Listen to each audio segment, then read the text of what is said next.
We're just 3 days away from the Colts and the Steelers. We're going to talk about the statistical comparison between Daniel Jones and Aaron Rodgers. Aaron Rodgers, a no-doubt Hall of Famer, won multiple MVPs, won a Super Bowl. His best work is in his rearview mirror, though. Daniel Jones' best work, it's happening right now. How do these two quarterbacks stack up statistically? We'll talk about that. We'll talk about areas of concern for the Colts and areas of concern for the Steelers, areas of strength too. The Steelers, they've got some things that the Colts are going to have to defend against, and DK Metcalf is chief among them. DK Metcalf can ruin this game for the Colts. The level of work that secondary is doing for the Colts, not great. And DK Metcalf is one of those guys with Aaron Rodgers as a guy slinging in the pigskin who can absolutely ruin this Sunday in Pittsburgh again for the Colts. We will talk about Indiana football. Curt Cignetti, I had a conversation with somebody who played at Ohio State last year, and I asked him about Indiana and that game against Indiana. And he kind of looked at me and he said, that coach said some things.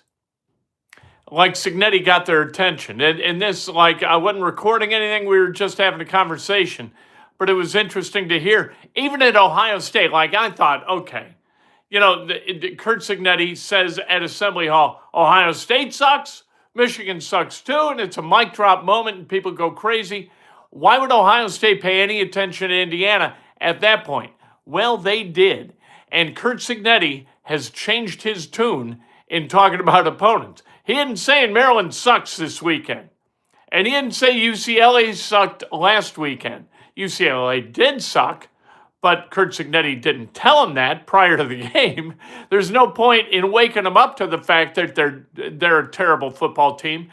And no point in doing that this weekend before they play Maryland. No point in doing that next week before they play Penn State. Maybe Penn State's going to be pissed off because they didn't get a mention the previous offseason at that game at Assembly Hall where Cignetti said those things about Purdue, Ohio State, and Michigan.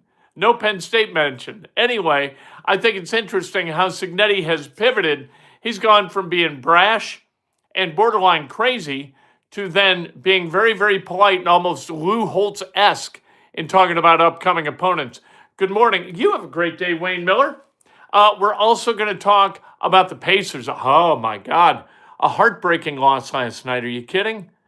They had no chance to win that game, and then all of a sudden, they had a chance to win that game, and the shot didn't fall by Nesmith. And so the Pacers, they are now 0-4, and they got a 3-game homestand coming up beginning tomorrow night against the Atlanta Hawks, continuing Sunday against the Warriors, and then Monday against the Milwaukee Bucks. A team whose center, I won't name, is not putting up great numbers. He's averaging like 8 and 7. Odd. There's your $27 million. I'd have that general manager's ass, tell you the truth, if that continues for the rest of the season. We'll also talk about Louisiana State University, LSU. The governor of the state of Louisiana is saying he is not going to let the athletic director at LSU hire the next football coach, despite the fact that that's chief among his responsibilities, right? His job responsibility is, first and foremost, get the football coach hire right. Not being allowed to do that, is he? This is Breakfast with Kent for Thursday, October 30th, 2025, brought to you by the great people at YouTube TV. At YouTube TV, you can micromanage the guide how you like. You can cluster networks as you prefer. Whatever you want to do with the guide, you can do. The picture's better than DirecTV. The sound is better. YouTube TV is a superior product, and it's not expensive either. And by clicking the link that will appear immediately after this video ends, and when it's in the recorded form, and I can get to the show description, I will put in the link you can use to get $15 a month or $15 off for that first month. You're a first-time subscriber to YouTube TV. How about that? And you got to become a member, because when you become a member, at the all all meal deal level, you get a autographed copy of Hoops. Want to gift it to somebody at Christmas? When you send me your name and address for me to sign it and send it to you, just tell me you want it signed to somebody else. I'm happy to do that. We also have a members-only chat on Saturday mornings that I always look forward to every week. I think it's fantastic. I love it. Just questions and answers and chat about sports for about a half an hour or so. It's really fun. You'll enjoy it. I enjoy it. Also, become a subscriber and you become eligible to win prizes. I acquired some prizes yesterday via the people at Priority or Pristine Auctions. And they are 5 autographed Colts jerseys we will give out over the next 5 weeks, and you're going to love them. But you got to be a subscriber to win, and you've got to use the phrase that pays in a comment to enter. And the phrase that pays is Indiana rules. Let's go. Randy Smith, yes, the Pacers lost again. Sadly, they lost by 2. A missed three-pointer at the buzzer, almost at the buzzer, by Aaron Nesmith. It did not fall, and so the Pacers, they lose.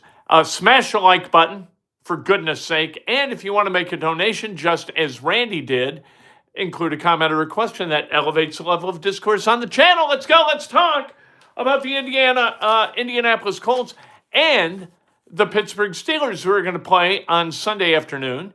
And so you've got Daniel Jones, who's kind of the story of the NFL, because all of a sudden the guy who could not win in New York is winning in bulk in Indianapolis. Why?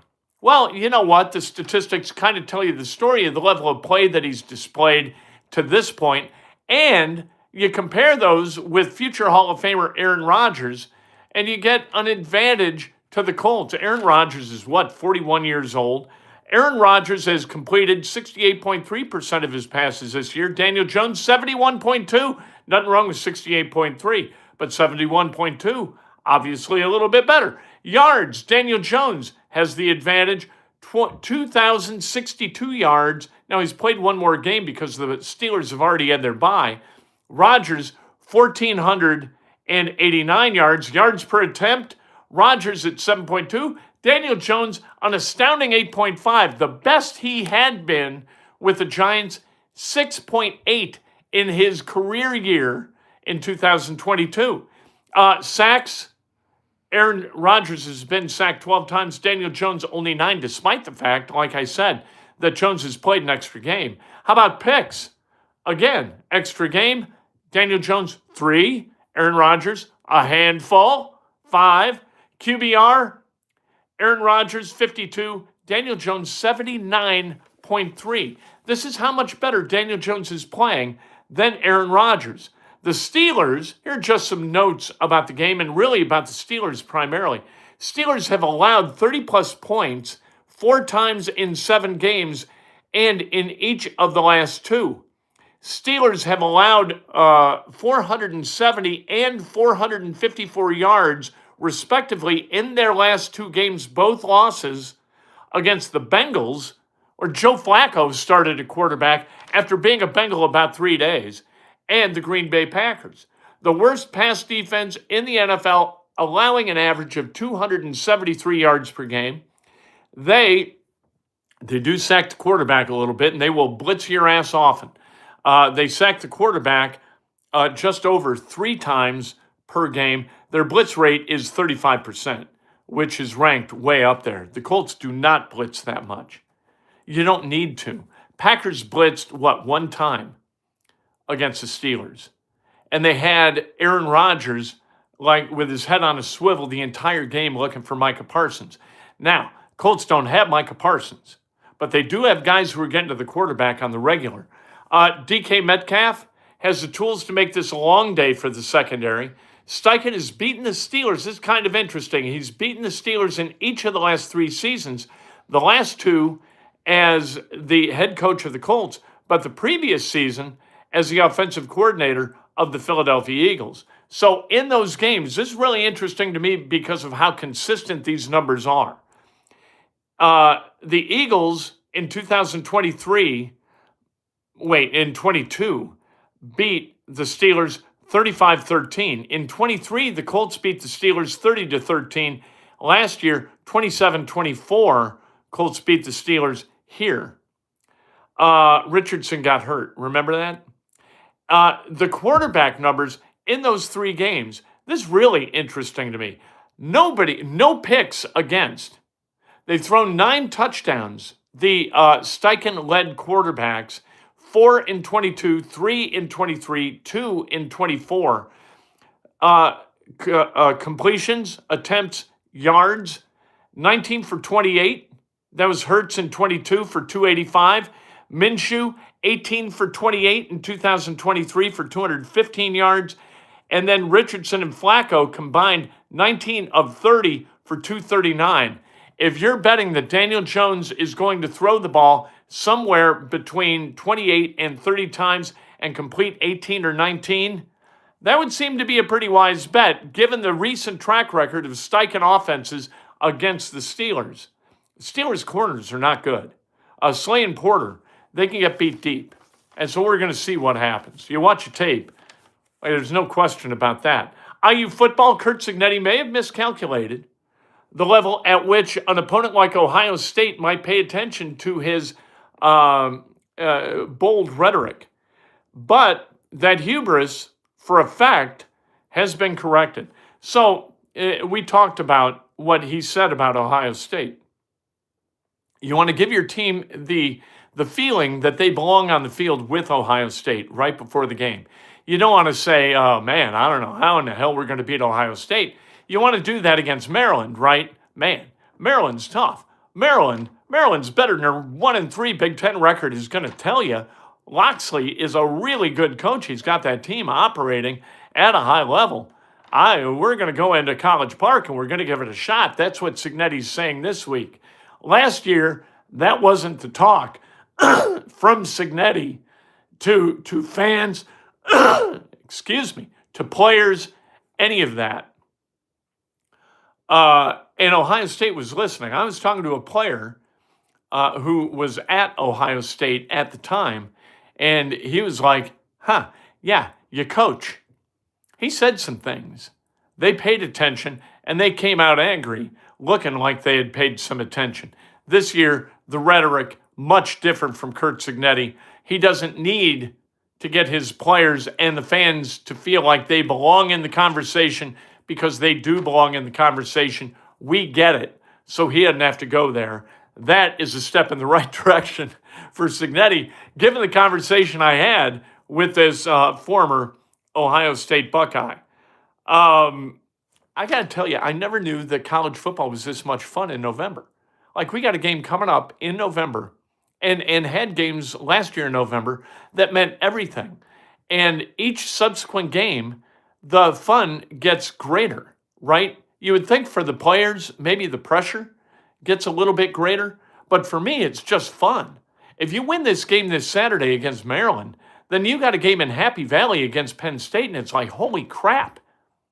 This is for all the marbles. They are not going to lose to Wisconsin or Purdue.